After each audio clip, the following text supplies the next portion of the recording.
Salut à toi et bienvenue dans ton rendez-vous hebdomadaire chez Save the Date. Aujourd'hui, je te propose une face caméra pour traiter un sujet qu'on a pu voir dans mon vlog précédent. Effectivement, tu n'es pas sans savoir que j'ai dû refuser les avances d'un chauffeur de taxi et répondre par la négative de façon répétée. J'ai reçu des DM me demandant comment j'avais fait pour ne pas perdre mon sang-froid et pour lui tenir tête. Eh bien, j'ai décidé aujourd'hui de traiter en face caméra le sujet de savoir s'affirmer en étant bien au clair sur l'estime qu'on a de soi-même et donc savoir dire non. Je te laisse t'abonner, liker cette vidéo et activer la cloche pour être informé des prochaines vidéos.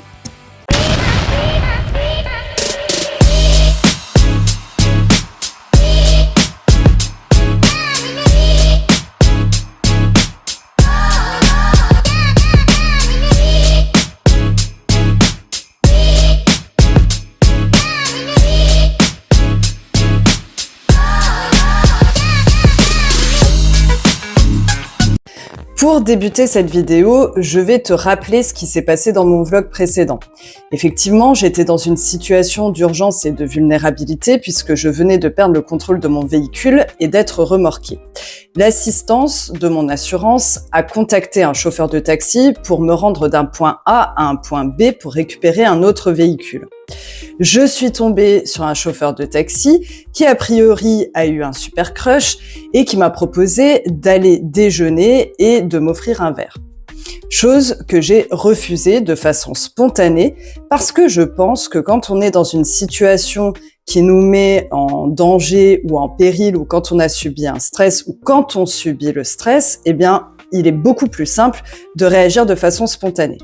Or, ce très cher monsieur pensait que ce n'était pas le moment. Donc c'est un monsieur qui a décidé de réitérer sa proposition en allant chercher mon numéro de téléphone par des moyens différents et donc en passant par une administration pour le récupérer.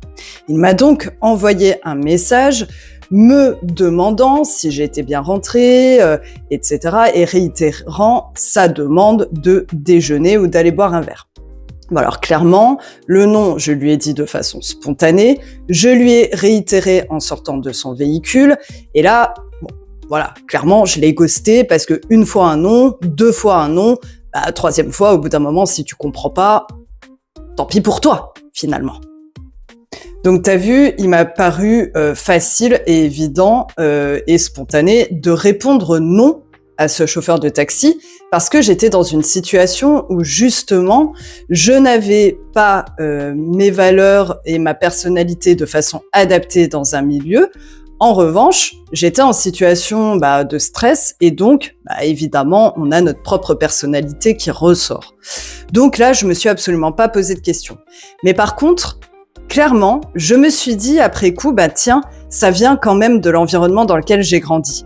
Parce que pour ma part, j'ai grandi dans un environnement familial où la parole et l'expression des émotions étaient centrales. C'est-à-dire que je pouvais exprimer mes choix ainsi que mes émotions de façon spontanée, très facilement, sans avoir de jugement de la part de mes parents.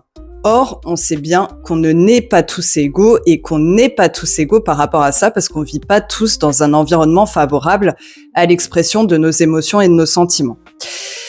Pour ma part, ça m'a servi parce que je savais exprimer ce que je ressentais et exprimer également mes choix. Par contre, je ne savais pas vraiment comment le faire et je le faisais de façon régulière, de façon très spontanée et parfois très brute de décoffrage, ce qui m'a valu pas mal de déconvenues. Donc pour ça, avec la maturité, j'ai dû travailler sur la façon avec laquelle j'émettais le message, avec laquelle j'indiquais mes choix, parce que j'ai bien pris conscience que j'étais responsable de la façon avec laquelle je délivrais le message, mais que je n'étais pas responsable de la façon avec laquelle il était reçu. Dans ce type de situation, par contre, on sait bien aussi qu'on ne réagit pas forcément de la même façon à une situation de stress. Alors pour ma part, ça a été l'expression spontanée de mes choix. En revanche, pour d'autres, ça peut être la situation de tétanie ou être mutique par rapport aux avances de ce chauffeur de taxi. En l'occurrence, s'il passe par là, il va se dire « Oh là là, mais je l'ai traumatisé ». Alors, pas du tout. Par contre, c'est un bon exemple pour présenter le contenu de cette vidéo. J'ai donc décidé de m'intéresser sur la question du pourquoi on culpabilise quand on dit non. Eh bien, la première des raisons, c'est parce qu'on a peur du jugement des autres. La seconde raison, c'est parce qu'on a peur de blesser les autres. Et en l'occurrence, souvent, c'est dans le cadre de relations personnelles, donc on a peur de déconstruire le lien qu'on avait construit avec cette personne auparavant.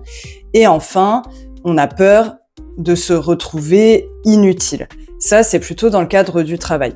Mais je vais vous raconter une anecdote qui, pour moi, était hyper positive et qui m'a fait prendre conscience que dire non dans l'environnement du travail, c'était plutôt positif.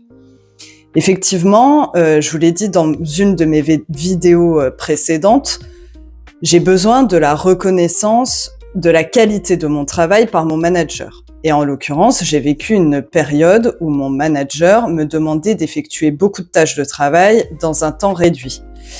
Sur le coup, j'enchaînais les tâches de travail telles que je le pouvais, je travaillais jour et nuit, etc. Et puis, à un moment donné, je lui ai clairement demandé ce qu'il attendait de moi parce que je commençais à m'épuiser. Et il m'a répondu qu'il attendait que je lui dise non. Alors, vous imaginez ma surprise, un manager qui demande à un de ses collaborateurs de dire non, c'est plutôt rare.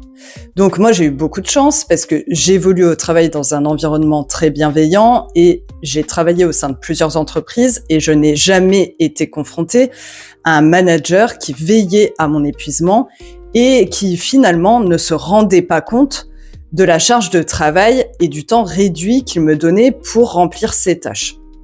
Donc finalement, il y a du bon à savoir dire non. Et effectivement, je ne disais pas non avant à ce manager parce que j'avais peur de perdre mon poste de travail, j'avais peur de ne pas être à la hauteur, donc de subir son jugement. Et en plus, j'avais peur de me sentir inutile à l'intérieur de la société, entreprise, mais également de la société tout court, parce que avant, je me définissais par mon travail et pas par ma personnalité. Donc, je vous parlais également d'indépendance émotionnelle dans une précédente vidéo et je vous invite à la regarder parce que le fait d'affirmer ses choix, c'est aussi le fait de prendre de la distance entre ce que souhaitent les autres de vous et qui vous êtes vraiment. Donc, comment savoir dire non ? Superbe transition. Savoir dire non, c'est déjà se connaître. Et pour se connaître, il faut savoir estimer quelles sont nos forces comme nos faiblesses, quelles sont nos valeurs et quelles sont nos limites. Une fois qu'on les a définies, on peut les exprimer à partir du moment où on sait comment être orateur à l'égard du destinataire.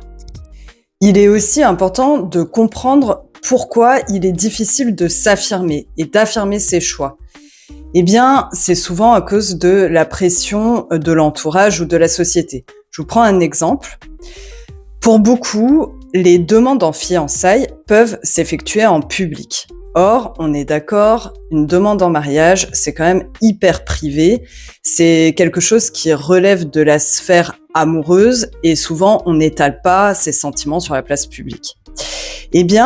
Vous remarquerez que lorsqu'il y a des demandes en mariage en public, souvent, la personne demandée en mariage répond oui.